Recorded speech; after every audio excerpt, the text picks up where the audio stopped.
बता दें, उत्तर भारत समेत हरियाणा के कई जिलों में कड़ाके की ठंड पड़ रही है। ऐसे में मौसम बारिश की ओर मोड़ ले रहा है।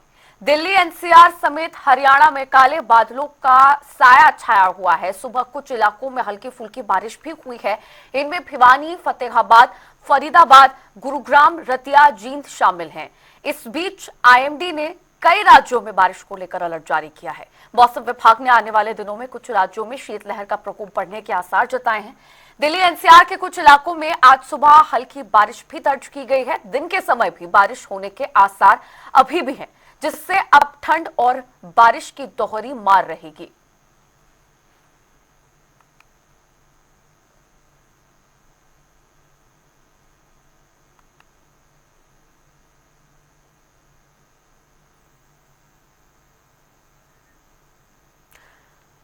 और ये 6 तस्वीरें टीवी स्क्रीन पर आपको दिखा रहे हैं। गुरुग्राम, भिवानी, फरीदाबाद, फतेहाबाद, रतिया और जींद से इन 6 तस्वीरों में आप देख सकते हैं हल्की फुल्की बारिश जो है सभी क्षेत्रों में दर्ज की गई है। हरियाणा के ये क्षेत्र है जहां पर सुबह थोड़ी बारिश की वजह से अब ठंड का प्रकोप और भी ज्यादा बढ़ गया है। अभी सुबह बारिश होने के बाद आगामी दिन में भी दिन के समय बारिश के आसार अभी भी आईएमडी की तरफ से जताए गए हैं। और अब पहले से जो ठंड पड़ रही थी, सूखी ठंड पड़ रही थी, जिसकी वजह से लोग बीमार भी हो रहे थे। हालांकि अब बारिश होने के बाद ठंड जरूर बढ़ेगी, लेकिन बारिश होने की वजह से मौसम में नमी आएगी और जो सूखी ठंड थी उसको छोड़कर अब नमी वाली ठंड पड़नी शुरू होगी, जिसकी वजह से लोग जो है थोड़ी बहुत समस्याओं का सामना लोगों को जरूर करना पड़ेगा। लेकिन सूखी ठंड की वजह से जिन बीमारियों से लोग ग्रसित थे वो अब नहीं होंगे।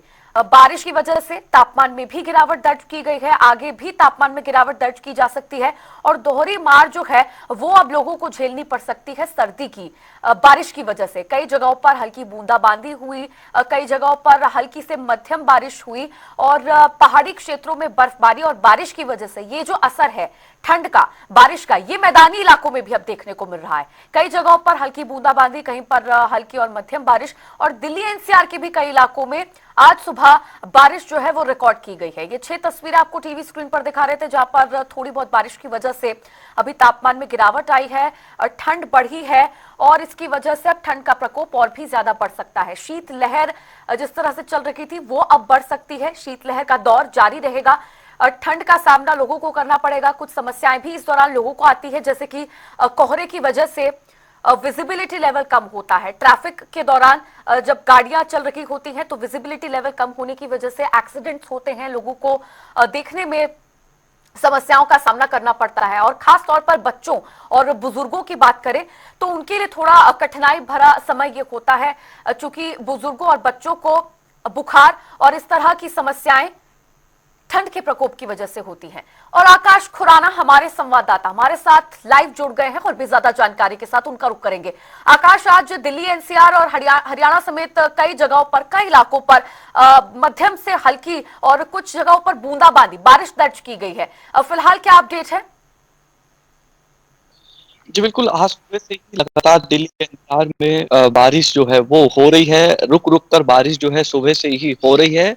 जिस तरीके से गुरुग्राम की अगर बात करूं तो गुरुग्राम में एक्यूआई लेवल जो कि 400 के करीब पहुंच गया था। हालांकि आज जब सुबह से ये बारिश हो रही है तो फिलहाल अभी की एक्यूआई लेवल की अगर बात करें तो एक्यूआई लेवल 311 है और तापमान में भी कहीं ना कहीं गिरावट आई है। 16 डिग्री सेल्सियस अभी का जो तापमान है और ऐसे में लोगों को जिस तरीके से काफी परेशानी हो रही थी पोल्यूशन के चलते, ग्रेफ 4 जो है वो लागू किया था और आज जब बारिश हुई रुक रुक कर तो कहीं ना कहीं पोल्यूशन में के जो एक्यूआई लेवल है उसमें भी कहीं ना कहीं गिरावट देखने को मिली और साथ ही साथ तापमान में भी गिरावट देखने को मिली। इसके साथ साथ ठंड जो है वो कहीं ना कहीं अब बढ़ गई है। सुबह की अगर बात करूं तो सुबह जो लोग सैर के लिए निकलते हैं या फिर आसपास अपने घर के जो लोग बड़े बुजुर्ग हैं वो बाहर बैठते हैं, वो आग जलाकर जो है सुबह बैठे हुए दिखाई दे रहे थे, क्योंकि तापमान में जिस तरीके से गिरावट आई 16 डिग्री तापमान जो है अब गुरुग्राम का फिलहाल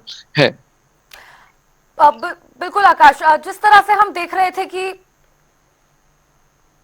लगातार प्रदूषण की वजह से भी लोगों को काफी समस्याओं का सामना करना पड़ रहा था। AQI लेवल 450 के पार पहुंच चुका था, जिस तरह से आप बता भी रहे थे इससे पहले। तो क्या बारिश की वजह से प्रदूषण कम होगा, AQI घटेगा तो प्रदूषण में भी कमी आएगी? तो कुछ समस्याएं जो है, जो प्रदूषण से संबंधित चल रही थी, वो कम होती नजर आएंगी?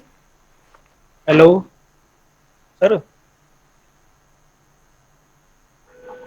वो लगातार गुरुग्राम में बढ़ रहा था और क्रैश कोर्स जो है वो लागू किया गया था। वहीं सख्त कार्रवाई के जो दिशा निर्देश हैं वो गुरुग्राम के जिला उपायुक्त की तरफ से दिए गए थे। वहीं हालांकि ग्रैप 4 का जो उल्लंघन है वो कई लोग जो है करते हुए नजर आते हैं। जिस तरीके से खुले में कूड़ा जो है वो गुरुग्राम में कई जगह पर जलता हुआ नजर आ रहा था। निर्माण कार्यों पर जिस तरीके से रोक है वो निर्माण कार्य जो है हो रहे थे। तो ऐसे में टीमें जो है वो जरूर निगरानी के लिए गठित की गई थी, लेकिन धरातल पर इस तरीके का कुछ देखने को नहीं मिल रहा था। जी। वहीं जिसके चलते स्कूलों में भी हाइब्रिड मोड में जो क्लासें हैं वो की गई थी, और साथ ही साथ जो सांस लेने की जो दिक्कत है वो लोगों में बढ़ रही थी। स्वास्थ्य विभाग भी लगातार लोगों से अपील कर रहा था कि सुबह मॉर्निंग वॉक जो है कुछ दिन तक अवॉइड करें, क्योंकि AQI लेवल वो 400 के करीब जो है वो पहुंच गया था। ग्वालपाड़ी एरिया की अगर बात करूं गुरुग्राम के, तो वहां पर AQI लेवल जो है वो 410 के करीब पहुंच गया था। तो ऐसे में आज जिस तरीके से सुबह से रुक रुक कर जो बारिश है वो हो रही है, इससे कहीं ना कहीं प्रदूषण जो है जरूर कम होगा। साथ ही साथ AQI लेवल वो भी फिलहाल जो उसमें कमी है वो देखने को मिली है। चलिए ठीक है आकाश, लौटूंगी आपके पास। सुनील कुमार जींद से हमारे साथ हमारे संवाददाता जुड़े हैं, उनसे भी जानकारी ले लेते हैं। सुनील, जींद में भी आज सुबह हल्की फुल्की बारिश जो है वो दर्ज की गई है, तापमान में गिरावट आई है। जींद से आप इस वक्त क्या तस्वीरें दिखा सकते हैं? और अभी इससे पहले जो हम बात कर रहे थे प्रदूषण को लेकर, बारिश की वजह से क्या प्रदूषण के स्तर में, AQI लेवल में भी गिरावट आई है? जी बिल्कुल दिशा जी, अगर चेक करें तो आज जिस तरीके से सुबह से 4 बजे से हल्की बूंदाबांदी शुरू हुई है, कहीं ना कहीं आमजन को थोड़ी बहुत परेशानी जरूर है, लेकिन कहीं ना कहीं जो किसान है उनके लिए खुश खबर जरूर लेकर आई है कि जो बारिश हुई है उससे जो गेहूं की फसलें और जो नई फसलें उनको काफी फायदा होने वाला है। इस वक्त हमें ग्रामीण क्षेत्र में है, अगर मैं ग्रामीण क्षेत्र में तस्वीर दिखाना चाहूँ तो अभी भी जो गांव का जो एरिया है उसमें भी हल्की बूंदाबांदी भी जारी है, और इसमें कहीं ना कहीं जो आमदन है वो अपने घरों के अंदर जरूर है, लेकिन किसानों के लिए ये एक अच्छी बारिश है, क्योंकि जिस तरीके से पिछले दिनों की बात करें तो जींद शहर में जो AQI है वो काफी 400 के पार ही पहुंच पत्थर कहीं ना कहीं इसके चलते जींद शहर में ग्रेड 4 को भी लागू किया गया था, और बड़े कड़े फैसले प्रशासन ने इसके प्रति लेते हुए नजर भी आई थी। लेकिन जिस तरीके से आमजन को एक बारिश के जो सुबह घरों से बाहर निकले थे वो एक खौफ के साथ है, उनको जहरीली हवा से भी उनका सामना हो रहा था। इसमें कहीं ना कहीं जो OPD है सरकारी वो भी बढ़ गई थी। लेकिन जिस तरीके से अब दिसंबर के अंदर की बात की जाए तो जो अभी जो ठंड का मौसम शुरू हुआ था उसके तहत जो सर्दी की अभी पहली बारिश हुई है, और पहली बारिश से ही किसानों के चेहरे काफी खिले हुए नजर आए हैं। और जिस तरीके से हमने किसानों से बात की तो उन्होंने कहा कि ये हमारे लिए सोने की तरह बारिश है, क्योंकि जिस तरीके से किसान पूरी तरह से जो बारिश पर निर्भर रहते हैं, फसलों में बारिश न होने के कारण कहना कि काफी नुकसान हो रहा था। जो कीट है और जो भी अन्य बीमारियां हैं वो फसलों को खाती हुई नजर आ रही थी, लेकिन जिस तरीके से आज बारिश हुई है उस बारिश से फसलें अब अपने दोहरे स्तर से ज्यादा आगे बढ़ेगी, और कहीं ना कहीं किसानों को बड़ी राहत जरूर मिली है। और आगे भी जिस तरीके से मौसम विभाग ने अनुमान जताया है कि अगले और दिनों में भी बारिश ऐसे ही लगातार जारी रहने वाली है, तो ऐसे में कहीं ना कहीं जो किसान है वो काफी खुश है। और उन्होंने ये भी बताया है कि जिस तरीके से बारिश होती है तो कहीं ना कहीं जो फसलों को पानी है वो भरपूर मात्रा में मिल पाता है, और ऐसे में जो ये पानी होता है फसलों के लिए बेहद ही लाभदायक माना जाता है, क्योंकि जिस तरीके से किसान पिछले दिनों काफी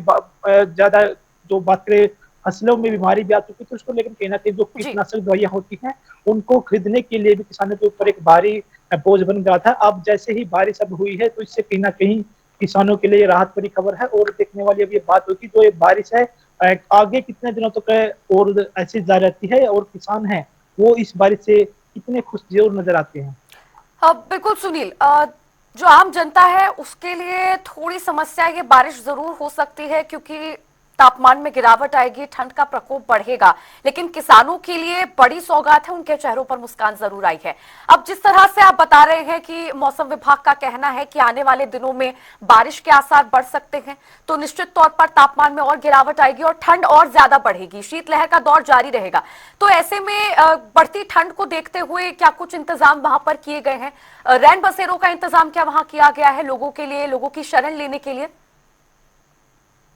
जी बिल्कुल, अगर जिस तरीके से आज बारिश हुई है, ये तकरीबन लाजमी है कि आगामी दिनों में और ज्यादा अब ठंड और कोहरे का सामना हम लोगों को करना पड़ेगा। उसी के तहत कहीं ना कहीं जो जिला उपायुक्त महोदय है इमरान रंधावा जी, उन्होंने प्रशासन के अधिकारियों को भी एक आदेश जारी किए गए थे कि आप पूरे जिन शहर में ऐसी जगह को कलेक्ट करें जहां पर एक रैन बसेरा बना जा सके। जो गरीब आदमी है, जो अपने घरों से बेघर हैं, जो बाहर रात को अपने रहन पर सहने काम करते हैं, उनको इस कड़ाके की ठंड से बचाने के लिए रैन बसेरे की व्यवस्था की जा रही है। जो पुराने बस स्टैंड होते जो अभी दरदर हो चुके हैं, और उनके जगह पर दूसरे जगह पर 9% को शिफ्ट किया गया है। तो जो ऐसी जगह खाली पड़ी रहती थी, उन जगह पर अब रैन बसेरा बनाया जा रहा है। वहां पर आमजन के लिए बात करें रजाई की, कंबलों की, और भी अच्छी व्यवस्था की गई है, ताकि जो अब आगे कड़ाके की ठंड पड़ने वाली है, उससे कहीं ना कहीं जो राहगीरी है वो उनमें उसकी चपेट में ना आ पाए, और कहीं ना कहीं अपना जो एक रात का जो सोने की जिस तरीके से प्रबंध बाहर फुटपाथ पर करते हैं, वो उसको छोड़कर अब रैन बसेरों के अंदर अपने जीवन यापन कर सकते हैं, जिससे कहीं ना कहीं